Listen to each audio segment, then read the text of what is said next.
Қайырлы күн, қалдарыңыз қалай? Бүгінгі сабақ өте маңызды. Көбінің сұрағы, в общем, бүкіл бар трейдинг болсын, в общем, қай салаға келудің өзінде де бизнесқа, иә. Просто бұл нәрсені түсініп алсаңыздар, что өздеріңізге ыңғайлы да, қанша процент деген нәрсені. Қараңыздар. Бұл қандай сұрақ? Бүгінгі сабақтың тақырыбы біздегі ол не деген? Так, трейдингті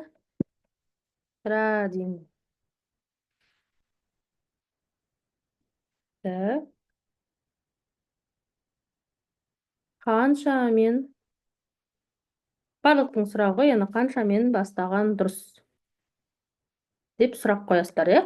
Бастаған дұрыс. Вот. Сіздерде осындай сұрақ болады. Так. Енді бұл сұрақты қоймас бұрын осыны ауыстырсақ. Қанша тапқым келеді? Яғни сол сұрақты алдымен қойыңыздар да, қанша тапқым келеді? Сол кезде сіздерге жалпы түсінікті болады. Вот. Осы екі сұрақ. Мынаны удалить ете салайық. Мін. Қараңыздар. Жалпы трейдингта мына сұрақ қате. Что мен қаншамен бастасам болады деген, бұл өз-өзіңді алдау. Ал мынау дұрыс. Что сіз қаншамен табамын деген алдымен сұрақ қоясыз. Енді жалпы айтатын болсақ, жалпы трейдингта трейдерлар ең мықтылардың өзі жалпы қараңыздар 1-5% ұстауға тырысады. Яғни процент ұстадым деп атады ғой. Процент ұстауға тырысады. Енді жалпы дейік, сізде не болды? 1 миллион ақша бар дейік. 1 миллион теңге. 1 миллион теңге сізде ақша болды. Енді бұл сіз 1 миллион теңгені ақшаңыз бар болғаннан кейін сіз не істейсіз? Бизнесқа салам десе, яғни осы бизнестен трейдингтан күніне 1 мен 2, бастапқы новичоктар 1 мен 3-тің ішінде жақсы істесеңіз 5% болды, одан артық емес. Күнделікті, яғни суингпен істесек, біз 5 пен максимум 10-ға дейін ұстаймыз, яғни 10%-ке дейін, что суинг қой ол. Ал енді суингта 1-2 күнде сауда жасайтындар, онда 1 мен 5-тің арасында процент ұстайды. Енді бұның проценті қанша болды? Бұның проценті, например, 1 мен 5% дейік, максимум 5% 150 мың теңге. Яғни 150 мың теңге сіз ақша табады екенсіз мынаның үстіне, иә? 5% болғанда. Толық жазайық.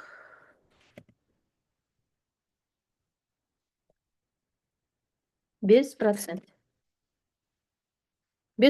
бізде осындай екен. Енді егер сіз неге беретін болсаңыз, банктерге ол 15% береді. Жылына, иә? Жылына есептеңіздер. Жылына 1 миллион теңгені, 150 мың теңге, 150 мың теңгені, телефонмен қарай берейінші. Так, қараңыздар. 150 мың теңге. 150 мың теңге сізге жылына қосып береді екен. 1 миллион теңгеңіз депозитке, Каспий болсын, басқа болсын, иә. Оны бөлесіздер 12 айға, сол кезде 12.500 теңге болады екен. Сонда айына 1 ай болатын болса, сізде айына 12.500 теңге депозитке қосады екен. Күніне. Енді бұны не істейміз? Аламызда бізде рынокта 5 күн жұмыс жасаймыз ғой, 5 күнде күнделікті жасамаймыз. Аптада 2 рет сауда жасайық, иә? 2 рет бір күн алып, немесе 2 күннен кейін сататын болсақ, ойланамыз, рынок қараймыз, иә? Сонда 2 рет. Сонда 2 күніне сіз бір сделкадан 1 мен 5-тің арасында тауып отыратын болсаңыз, орташа 3% ұстағанның өзінде да, негізі 5% жақсы ұстауға болады, иә? 5%, 3% деп жатыр қой, иә? Орташа жарайды. 150 мың, 5% қанша? 150 мың жартысы примерно күніне сіз бір сделкадан тауып отырыңыз 50.000 теңге. Осы 1 миллион теңгеңізді айналдырғанның өзі 50.000 теңге дейік, сонда сіз 50.000 бір аптаның ішінде 100.000 тауып отырсыз 1 миллион теңге үстіне. Сонда 100.000 теңгені көбейтеміз 4-ке, 4 апта бар бір айда, яғни ол 400.000 теңге. Яғни сіз осы 1 миллион теңгеңіздің үстіне сіз не істейсіз? Егер де трейдингпен дұрыс айналысатын болса, мен $5 5%-ның ішінде ұстайтын болсаңыз, 1 миллион теңге ақшаңызды бір сделкадан не істейсіз? 50.000 теңге табасыз. 50.000 теңге. 50.000 теңге. Енді сізге бұл аз ғой, негізі трейдингте адамдар көп жасаватыр, маржамен жасайды. 50.000 теңге 1 миллионға акция алып, оны сатқанда, яғни 1-2%, 3%-пен сатқанның өзінде де сіз 50.000 теңге табады екенсіз бір сделкадан. Уже 50.000 теңге қосылды. Сіз 1 миллионыңыз тағы да айналдырасыз 50.000 теңге. Сонда сіз бір айда 400.000 теңге таба аласыз үстіне, 1 миллион теңге ақшаңыз болса. Вот осылай сіз көбейте аласыз 1-5% ішінде. Енді бізде не бар? Адамдар қанша мен бастаймын? Егер жарайды, сізде онша 1 миллион ақша жоқ екен, мүмкін 100.000 теңге бар, оборотқа 100.000 теңге ақшам бар дейік. Вот қараңыздар, 100.000 теңге болса сіздерде 100.000 теңгеңізді, оның бір сделкадан ондай көбін ойламаңыздар. Ойбай, мен риск ұстап отыра беремін, 2-3 айға ұстап отыру қажет емес. Осындай кішкене қозғалыстарын алатын болсақ, кеше лейбл to лейбл дедік қой, енді арзан аламыз, қымбатқа саламыз, түскен кезде аламыз, көтергенде сатамыз деп. 100.000 теңгенің бұның 1%-і 100 теңге, 5%-і онда бізде не болды? 1.500 теңге. 10.500 теңге, кешірім сұраймын. Қазір. Так, 100.000 теңгенің 10%-і 110.000 теңге, сонда 10%-і болса 10.000-нан бері қарай 2.500 примерно ұстайды екенсіз. Яғни 2.500, 3.000, например, $10, $5 дегендей. В общем, осындай сіз бұның 1 миллионға 400.000 тапсаңыз, бұны 40.000 теңге, 100.000 теңгеңізге, яғни 40%-ке дейін, яғни 20.000 теңге, 15.000 теңге үстіне қоса аласыздар. Яғни сіз қанша ақша, сіз мына жерде былай қоймаңыздар, трейдингті қаншамен бастаймын емес, қанша тапқым келеді, соған қарай, оборотқа қарай. Оборотыңыз көп болса көп табасыз, оборотыңыз аз болса аз табасыз. Яғни бұның 1%-і 1000 теңге ма? Сонда 3%-і 3.000 теңге болады. Например, бір сделкаңыздан сіз 100.000 теңгеге 3.000 теңге табады екенсіз. 3.000 теңге ол деген примерно бізде не деген сөз? Бір $7-8. Жоқ, $7-8 табады екенсіз. Енді сіз осындай, егер сізде $500 ақшаңыз болса, оның $500-дің 10%, яғни біресе $5, 5%, біресе 2% ұстайтын болсаңыз ақша, онда сіз 500.000 теңгеге 100.000 теңге қосасыз, $500, 250.000-ға 25.000 теңге деген сөз. Вот осылай сіз бір сделкадан үстіне қосып отыра аласыздар. Егер де сізде жалпы орташа айтатын болса, енді менде сенде ақша бар, анау дейміз, қазір менде де оборотым көп емес, сол себепті барынша тырысып жатырмын, что ертең обучениеден де не болса басынан бәрін қосам деп отырмын. Например, менде қазір депозитімде 250.000 теңге бар. 250.000-нан мен бір сделкадан күніне болғанда 2-3 күн сайын сол 3% өзіме қойып қойғам, одан көп болса көп, ондай емес, 3% ұстасам жеткілікті маған. Оның 1%-і 2.500, уже 5.000, 7.500 теңге. 250.000-ға 7.500 қоссам болды, жеткілікті, сделкадан шығып кетем. Яғни бір минуста кеткенше 7.500-нан аптасына 2 рет сделка жасағанның өзінде де 7.500-нан 14.500, яғни 15.000 теңге. 250.000 теңгемді 15.000 теңгеден аптасына қосып отыратын болсам, оны көбейтемін 4-ке, бір айда 60.000 теңге үстіне қосылады. Халал жолымен, ешқандай маржасыз, дұрыстан. Егер де сізде бұл жерде 200.000 емес, 2.5 миллион ақшаңыз болатын болса, 2.5 миллион ол болады $5.000 болады примерно. 2.5 миллион ақшаңыз болса, онда сіз бір күнде мен 2.5 алып тұрмын ғой. 3% 2.5 болса, 250.000 теңге үстіне қосып отырсам күнделікті, онда 250-ді көбейтемін, 250.000 көбейтеміз. екіге, яғни аламын, сонда бір күнде 2,5 миллионға 500 мың теңге қосылады екен, бір аптада. Оны көбейтемін тоже 4-ке. Сонда осыны 2,5 мыңға мен айына 10%, 15% қосылады екен. Айына. Сонда тіпті 40%-ке дейін бір айда ұстауға болады. Оны жақсылап үйрену керек. Жалпы осылай, яғни ақшаны трейдингті қаншамен бастаймын, бастаған дұрыс емес, қаншамен тапқым келеді. Яғни так, оның 1,5% осынша екен, значит мен осынша таба алады екенмін рыноктан деп сіздерде ой қалыптасу керек. Енді мен сіздерге былайша немен көрсетейін. Рынокпен. Ол процентпен айтып жатқанымызда, иә. Например, бір күндікті айттық біз сіздерге. Мынау дедік, иә.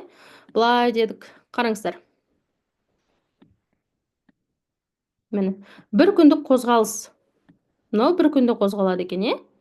Енді бұл қымбат. Теслаларды бір штугінің өзі 349. Ондай емес, арзан кішкене компаниялар бар. Например, мына Ирен дегенді алайық. Ирен деген компания, бұл акцияларды ол қалай табуды сабағын тағы да айтамыз. Яғни Ирен деген компанияның бағасы қанша екен? $8 екен. Яғни мына қараңыздар, мына жерде линейка бар, линейканы аламыз, бір күндегі қозғалғаны. Вот мына жерден мына жерге дейін ұстағанның өзінде сіз тіпті кішкентай компаниялар жақсы процент береді, 9% береді екен. Яғни 7,85-пен аласыз, 8,25-пен 8,50-ды сатасыз. Вот осылай. Мына жерден аласыз, например, $6,89 алады екенсіздер, ол баға не істеді? Баға мына жаққа дейін барып келді. Яғни 18% үстіне қосып берді. Яғни $6,89 акциямен сіз мүмкін 100 штук алыңызшы. Тарайды. $7 көбейтеміз 100-ге. Сонда $700 алады екенсіз. $700 акция аласыз. И оны $8 болғанның өзінде, 8-де $1 қозғалғанның өзінде 101-ді көбейтесіз 100-ге. Сонда сізде не болады? $100 болады. $700 алғаныңызға $100, яғни 10% 70 болса, 10-12% ол майда компаниялардан алсаңыздар болады. Жалпы осы процентпен айтып жатқан 1%, 2%, например, бұл ең майда компаниялар. Енді орташа Nvidia дегендер бар, Nvidia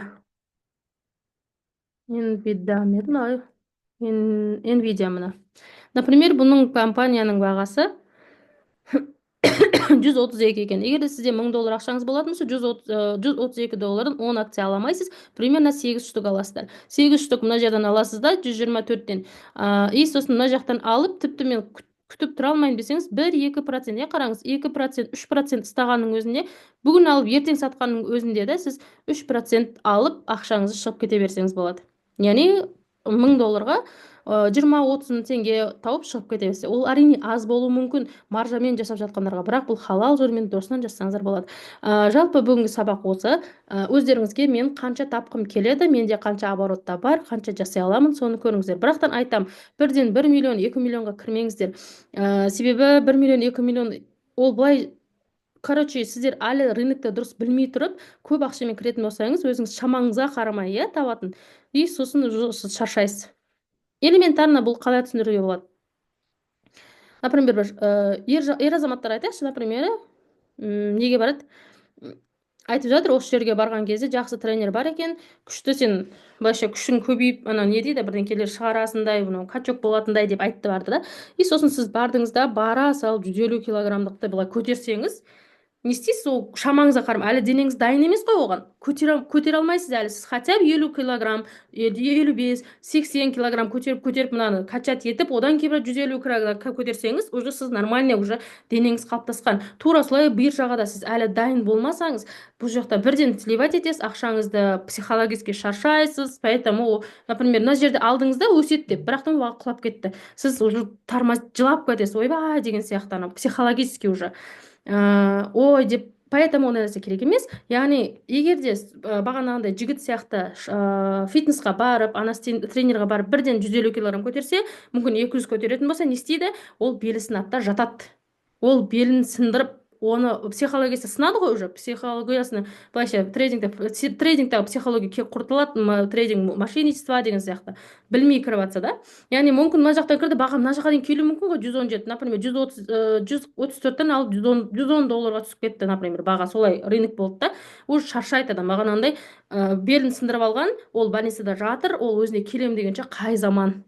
И ол бәріне негатив айтады, трейдинг мынадай, трейдинг жаман, мына деген сияқты. Поэтому яғни бағанағыдай 150 анау тренер жаман екен, менің белім сынды деп тренерді жамандайды, немесе фитнес клубты жамандайды. Ондай емес, жалпы өзіңіз шамаңызға қарай жұмыс жасағаныңыз дұрыс деп ойлаймын. Түсіндіріп бере алдым деп ойлаймын. Келесі сабақта кездескенше сау саламатта болыңыздар. Обязательно комментарий жазыңыздар.